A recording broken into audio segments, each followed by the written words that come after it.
Giving bad people good ideas. I keep giving bad people good ideas. I keep giving bad people good ideas. I keep giving bad people good ideas.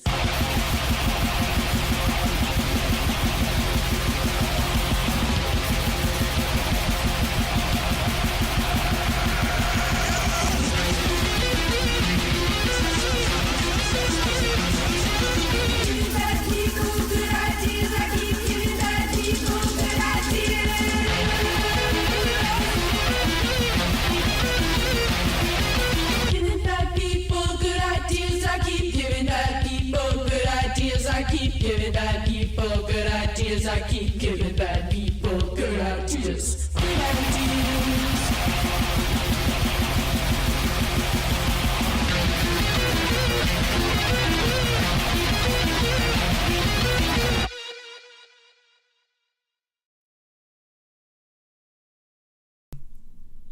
Hello everybody, this is Raza, director of Capture the Muse the game, right out of Capture Core Games, and I want to go ahead and show you guys the gameplay and give you a little director's commentary of Capture the Muse the game. So let's get, let me just move this around over here and bring that up there. Yeah, okay, let's get started.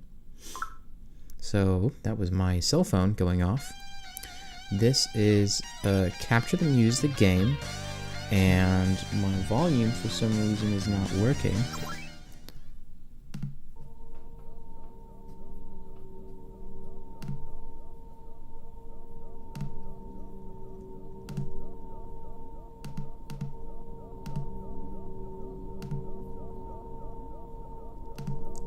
Here we go.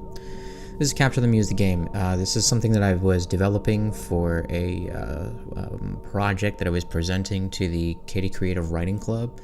This is all based on true events. Everything that you see inside of this video game happened for real. These four students, Peter, Madeline, Josh, and Austin, they were the four other people who were with me on this trip. So this is basically me documenting their adventures. So I'll go ahead and be quiet so you can read this dialogue.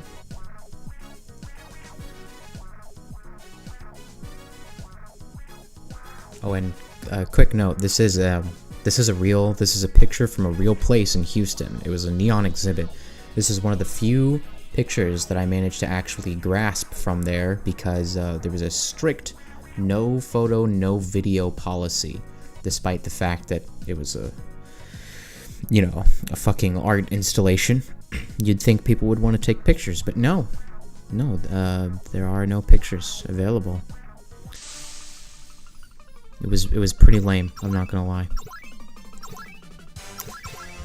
So this game was actually, initially it was intended to be a lot more ambitious than it turned out to be. The final product ended up becoming what is essentially a visual novel.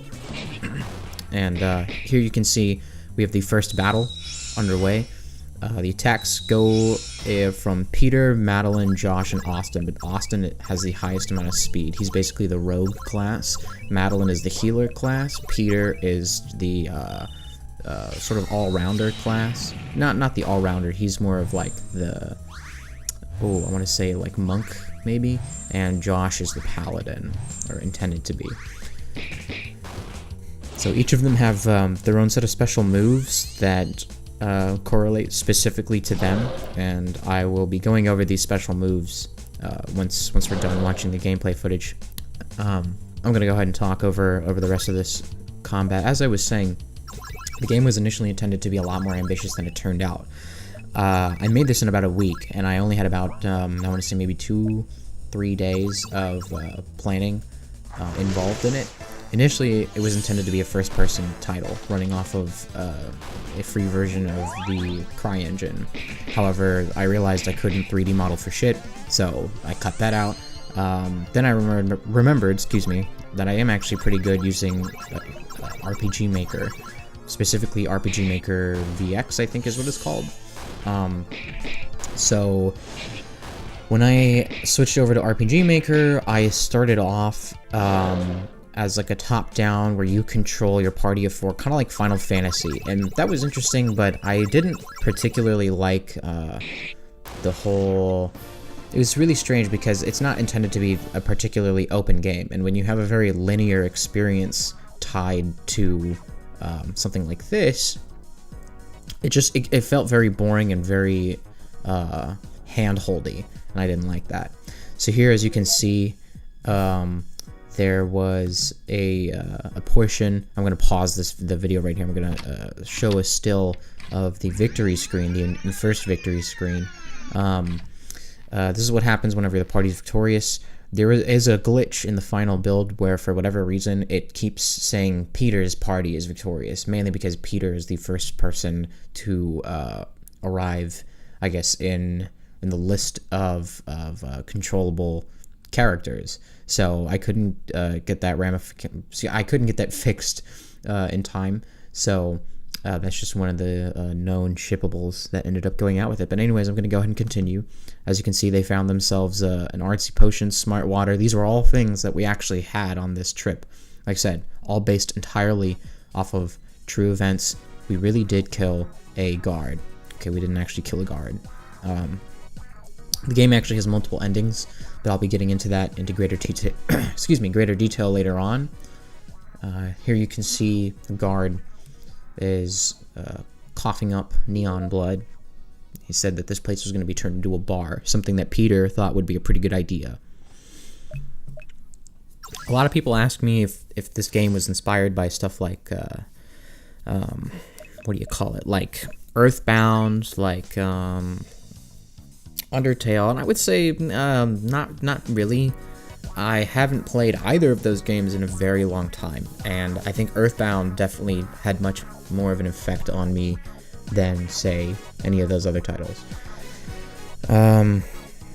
Anywho, here we are at another art installation, this time headed to the Surrealist section of the museum. There were a lot of different sections. Initially, like I said, this is a much more scaled back version. Initially, you were going to be able to explore the entire museum. Unfortunately, I did not get footage of the entire museum, so I wasn't able to use any of that as backdrops. You see all of these backdrops that are occurring in dialogue scenes, in battle scenes. This is all from footage that I got with my camera. In both, in almost all of these places, actually, I was not allowed to take either photo or video. So all of this stuff that you see here was taken in secret. I was, in fact, breaking the law. And, anyways, initially you were going to be able to explore the entire museum. I cut that because I didn't know enough about the museum to be able to create that, and I also felt that random encounters with a bunch of guards would just get really boring after a while, and I didn't want this experience to be too long. I wanted it to be just right so that you, or let's say the group of students at the Katie Creative Writing Club could sit down for 30, that was my phone again, I'm going to mute that, anywhere from 30 to 45 minutes and just get through the entirety of it. Just a nice, very heavily saturated, but very enjoyable experience. And something that I didn't show in this particular playthrough was the ability to... My phone is vibrating. God fucking damn it.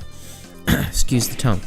One thing that I did not show in this playthrough was the fact that in this stage of the game, you were able, or I guess are able, to actually avoid conflict. You can just straight up choose the other option, and you will see a different dialogue tree come up. And I'll record another gameplay where you can see that.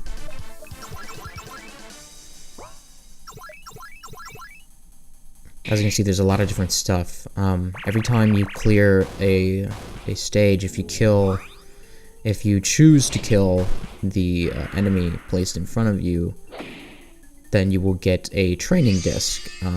Previously, in the neon stage, after they killed the guard, he dropped a neon training disc, as I'm sure you saw. Then you can choose which member of your party you want to assign it to. Some members are better than others. As you can see, some members do have higher MPs, other members have lower MPs, excuse me. Peter is really interesting because he is a low MP, his health isn't as high as as anybody's, but his power output is, I would say, maybe a little bit higher than Josh's, but his luck and his there's another skill that I can't remember off the top of my head. I believe maybe it was agility, but there was luck and one other skill that was just cranked the fuck up. All of these characters I also designed after their real world counterparts, including the moves too. So all of the moves listed, at least initially, do have some meaning in the real world. And there are even certain discs that work better with certain characters, and you'll see that later on. As you can see, Peter's MP has already been completely drained. It's only been like 2 or 3 battles. After each stage, by the way, you do, or I guess maybe sector, you do get a full recharge on all of your party members. I'd initially tested it where that wasn't the case.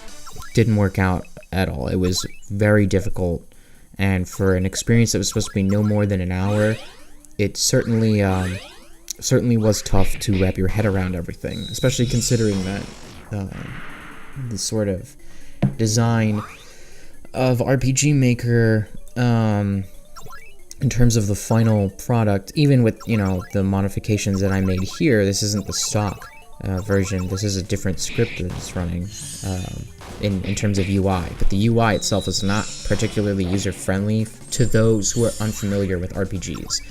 And unfortunately, the group that I was presenting this to was almost entirely unfamiliar with classic, you know, square type RPGs, which is what this menu is supposed to be sort of reminiscent of.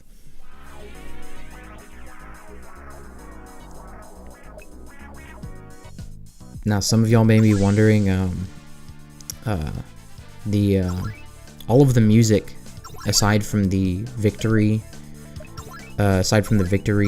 music, which I couldn't find a suitable time to find a replacement for, all of this music is from the Super Nintendo classic Spider-Man and the X-Men in Arcade's Revenge. This was a game that I could not ever beat as a kid. Hell, even as an adult, I find it to be incredibly challenging, and it is very, very challenging a game indeed. But the music was just so good. I mean, just listen to this.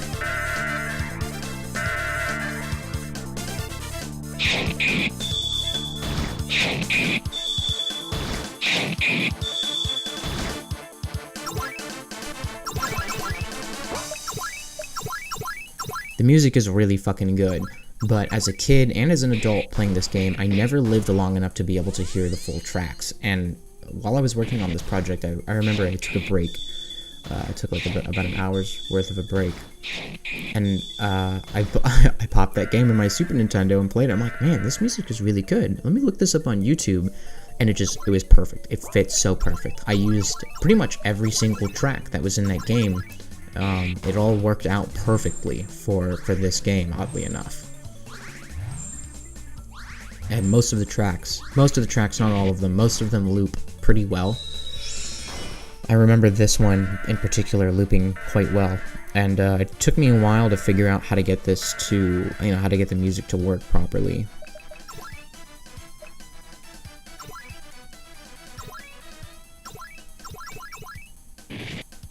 So this is Hall Monitor X.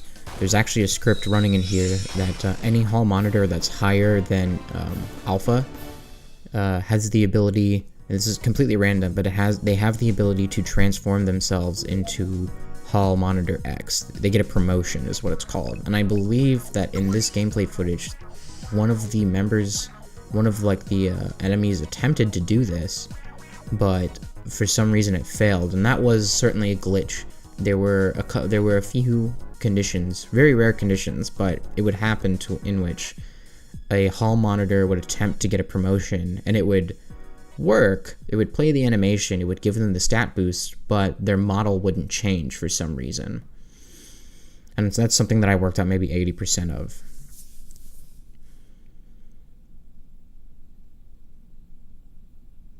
And now here, our party has encountered the surrealist painting.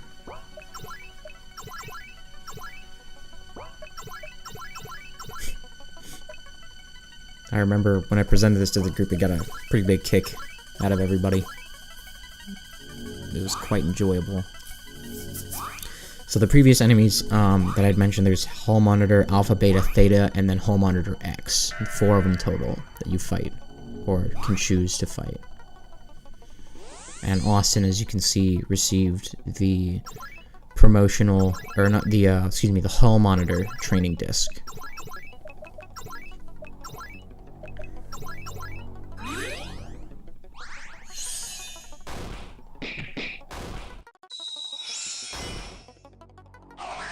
So this was a move, starting with the Surrealist painting and excluding the next 2 enemies.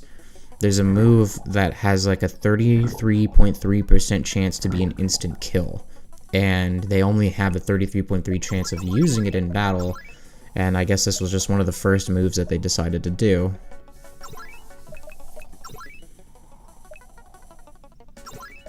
And you see me using, you see me commanding Josh to use his Neon Form multiple times, because Neon Form has a chance to reduce your MP cost of spells, and it reduces Neon Beam, one of the most powerful attacks in the game, from 50 to 12, but it's pretty rare if you manage to get it. And I'm really enjoying this music.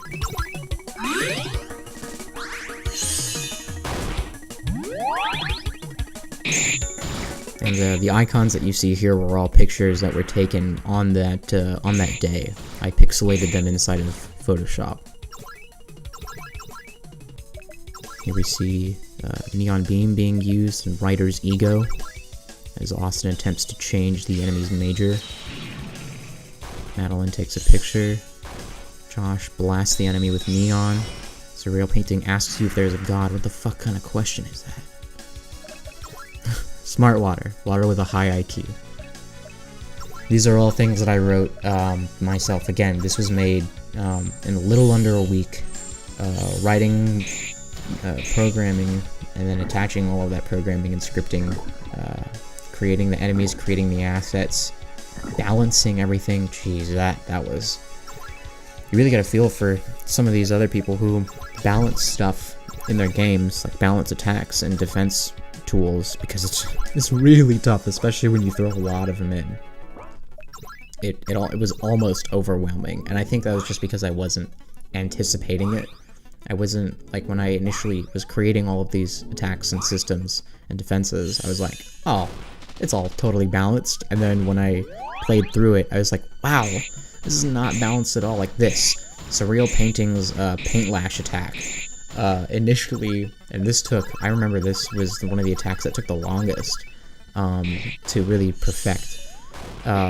This initially was so devastating that in one turn he could just obliterate the entire party. And you can see here it still does a pretty decent amount of damage, but he can only do it a certain number of times. And you can still be healed afterwards, and it's not, he doesn't just lay into one particular person, it forces it to be random. So balancing these attacks, both on the enemy side and on the player side, were pretty interesting, especially considering that I had to create 2 separate lists of enemy attacks and player attacks. So even if the player absorbs a disc, you know, learns from the training disc, those attacks that he's using, though they may have the same name as the enemy attacks, are actually an entirely different, you know, separately programmed channel. So here you see Madeline is learning Paint Slash and Mind Games, both of which are attacks used by the Surreal Painting. And in this playthrough I have the training discs being tied to the most, like, the players that they were initially, or I guess the players that they were intended to be tied to. You can technically teach any of your party members these. You could pile them all into one. That would be incredibly fucking stupid, but you could. But there is an order, there is a balance to these. This was actually a conversation that I had with myself, but I sort of framed it in I ran that exact same conversation through the voices of everybody else in my head, like, you know, of Maddie, Josh, Austin, and Peter. And I was like, who do I think would have this conversation? And I thought it was Maddie and Austin. That seemed the most fitting.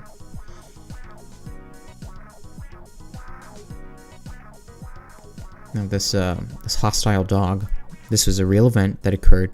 This dog did actually, this was a picture of the dog too, this dog did actually approach a baby and start dragging it by its shirt and making demands. This is a real occurrence that occurred on this day in Houston. I don't remember the exact date. Oh, I love this track. This track was actually one of the ones that didn't loop very well because I had to cut the beginning of it. The beginning of it just didn't really fit.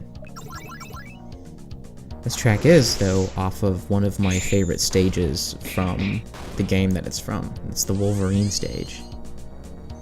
He fights a bunch of clowns.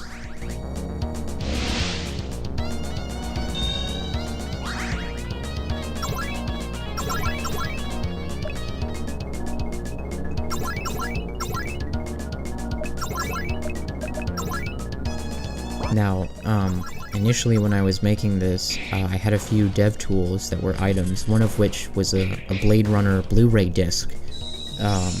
That, when used, would cause 9,999 damage to everybody on screen, except for, obviously, the people in your party. This was just something that I would use to test, to see if scripts were working. I would run them in real time, and instead of quitting out and recompiling the entire game, I would just play that item, the Blade Runner Blu-ray disc, and it would clear that, and then I could walk over and trigger. I actually, funny enough, I developed this entire thing from a different perspective. I developed it while the game was running in its top-down third-person perspective.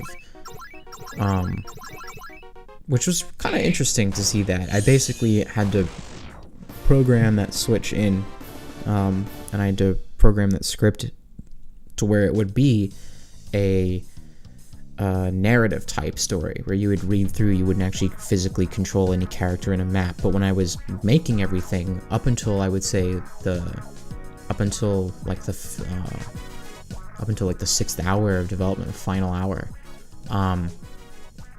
it was still in that third person. One of the very last things I did was get together all of that stuff and put it in a script to where it would be running in this narrative mode. So I thought that was pretty interesting. It was an easy way to test everything. I had like a 16 by 16 island surrounded by water, and there would be these little crystals, and whenever I went up and interacted with these crystals, they would trigger whatever script I tied to them. And after I thoroughly tested everything, worked out all the kinks, as many as I could at least, I then just put it all together like this. I spent so many nights up. My Steam counter says that there's a total of 168 hours. That's not accurate. I'm actually running this off a Mac. RPG Maker VX Ace, I think. Ooh, this track. There was actually a praying man that we disturbed, and we had to leave a church. This is a real picture of that church. I managed to get one picture.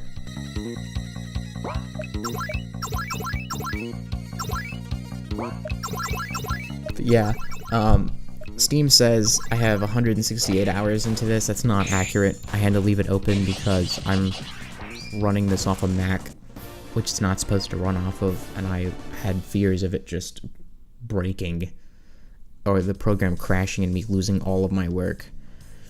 It was at least a solid 56 or easily more hours of work. It was a good week and a day, full days. I'm talking 9 to 12 hour work days working on this. I'm just gonna let this scene happen. I am gonna upload a gameplay with no commentary to the channel, so if you want to watch the gameplay with no commentary, you can. Here we just selected the option to put the praying man to rest.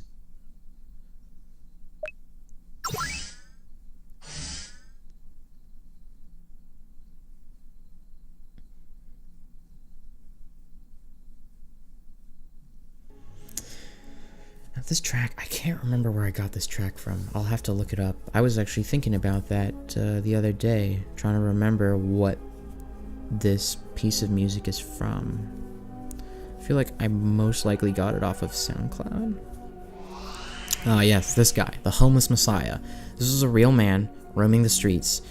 He followed us throughout the park and actually talked to us for a little bit. I do have a video of him. Let's cut to that real quick.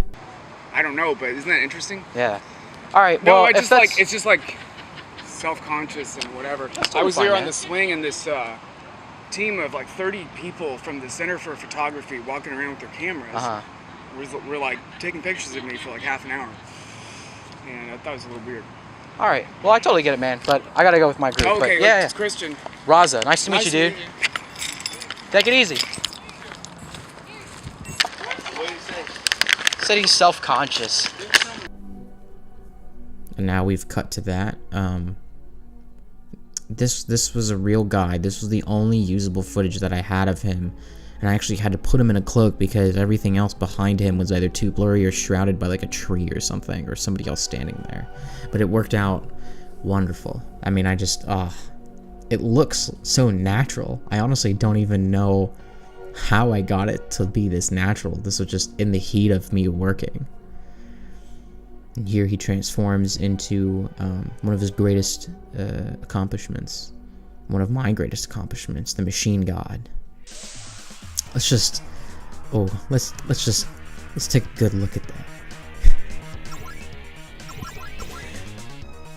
I love this. I had to go to an entirely separate computer, install a copy of Quake 4, a disc copy, mind you, because this computer had no internet access, play through the entirety of Quake 4 until I got to the point to where I could get a good picture of this. This torso inside a machine was from Quake 4. The face and the black pipes on the eyes I added in later. Those black pipes are actually these black pipes over here. Just cut from, out in Photoshop. But man, oh man, this was an endeavor in itself. This, I remember, is easily the most difficult asset to make, just because of the process it took to get everything together, because I couldn't find a good enough image on Google Images. Anyway, let's resume. This is the final battle. This is my absolute favorite song from this soundtrack. This is the song to Gambit's stage. I'm just gonna shut up.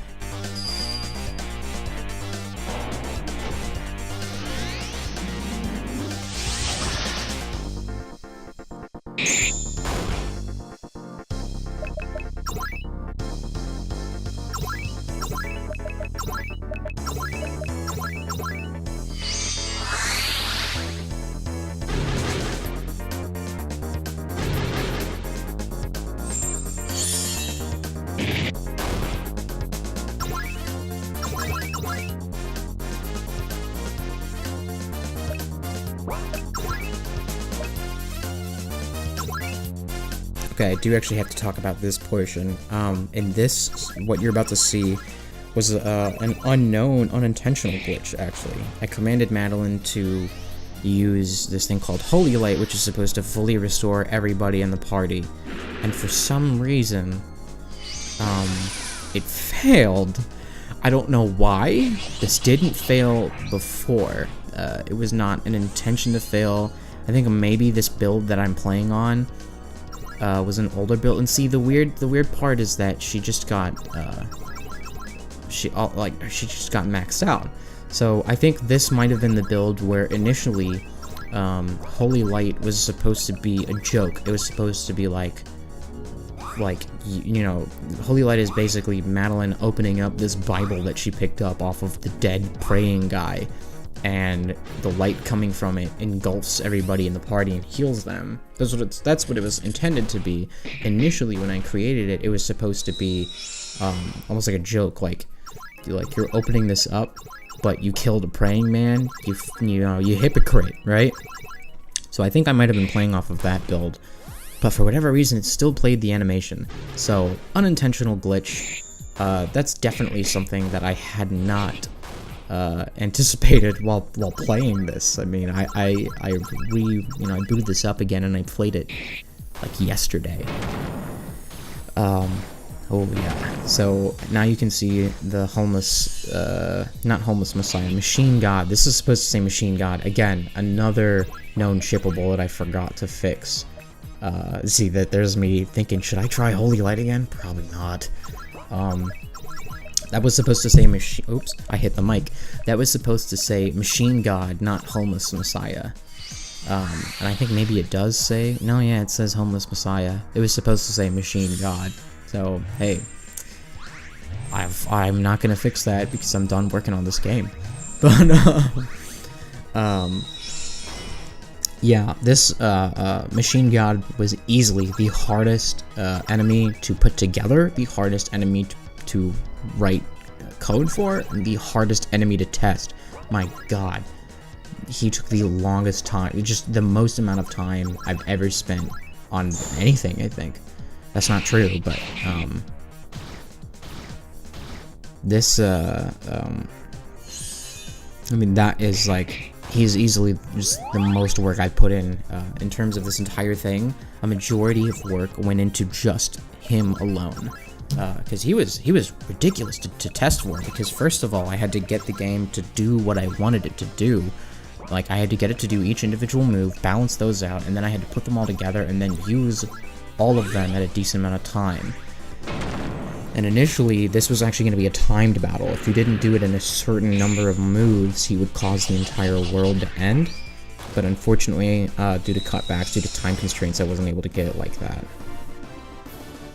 Now, here you can see it triggers a game over.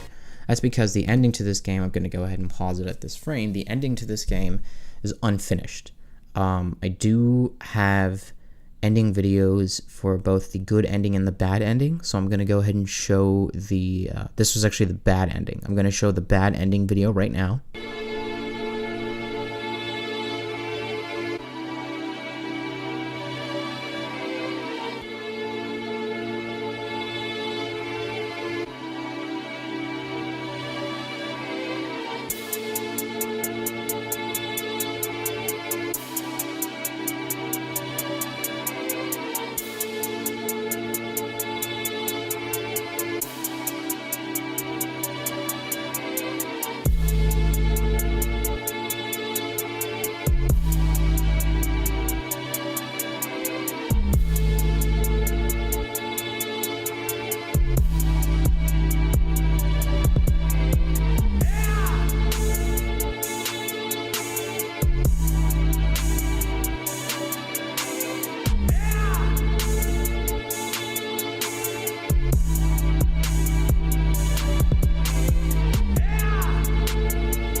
And now that we've seen the bad ending video, I'm going to go ahead and restart this.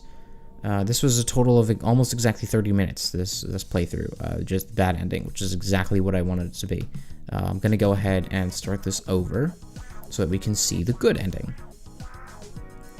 Now you're probably wondering, how do we get the good ending? Well, if you press left on the keyboard, or if you're playing with a PlayStation 4 controller, this is controller compatible, by the way. If you press left on the D-pad it'll just take you to a whole nother menu that gives you the option to fight or just go away. And you can just do that. And I was supposed to change the text from escape to just go away.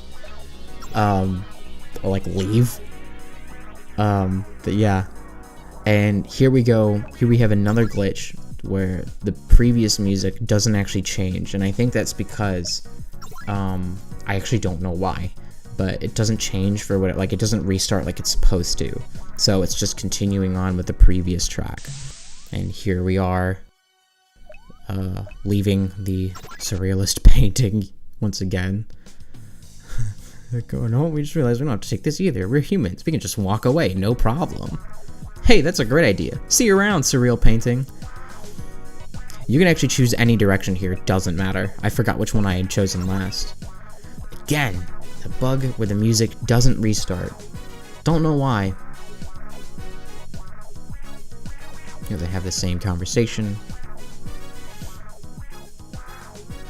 Bark, bark. Bark, Bjork, bark. I did need to make a few changes to the dog's dialogue. I wanted to write Bark, Bjork, Bork, Borlak, you know, just changes. So here we are, escaping the dog. Just then, the dog's owner swoops in and attaches the leash to the young pup. She apologizes profusely. The dog seems to have returned to normal. And funny enough, in the bad ending, when you defeat the dog, he makes a call out to Josh says misunderestimate, and the dog points out that that's not a real word, that's a bushism. So here we are escaping this guy, the praying man. Now, here's the thing with the praying man. He still dies. He's struck from behind, collapses on the floor, and dies. Now, you, as a player, are forced to pick up the Holy Training Disc because sometimes you don't have a choice. So here we are, Madeline has learned Holy Light and Pray. Now, in order to achieve the good ending, you might think, oh, it's just a walk in the park. Well, not exactly. In order to achieve the good ending, you still have to fight the machine god. However, you cannot kill the machine god with force. You have to kill the machine god using Pray, which is what Madeline got. And you can see, even if you try to escape, it says you were unable to escape, and then he'll attack. I did this on purpose. You're not able to run away from certain problems in life, so this was one of those problems that the party created for themselves, something that they can't run away from. Here we are, I almost pressed Holy Light.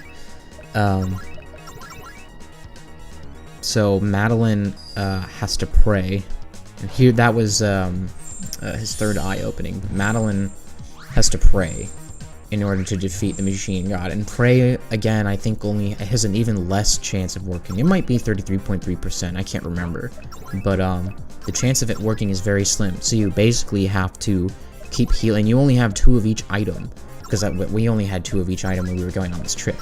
So you basically have to keep whoever in your party has Pray alive for as long as possible, and you just have to make them keep praying. And see, I got lucky with this. It dealt damage, and you actually have to do it twice. Initially I wanted to have it to where you would only have to make a 1 successful hit, but I couldn't get it to work, so you would have to pray twice. And granted, you can attack the machine god, and as long as you kill him, as long as the final blow is struck with Pray, then you get the good ending. But again, since the game was unfinished, it just cues a game over, so I'm going to go ahead and play the good ending now.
And yeah, that was the good ending. So, I hope you all enjoyed this. I can make a separate commentary if you'd like, discussing some of the flavor text. I was thinking about doing that anyways. I kind of wanted to make one with the flavor text. Maybe I'll do that tonight, just because I actually have to go eat dinner. I'm gonna go I gotta eat something healthy. I'm thinking maybe just a salad with some fruits and nuts, maybe a little bit of like goat cheese. But I hope you guys enjoyed very much. This is Sigma with Capture Core Games signing off. That is a totally real game studio. Please don't ask any questions about it. Who cares? Who cares? This is a fake director's commentary.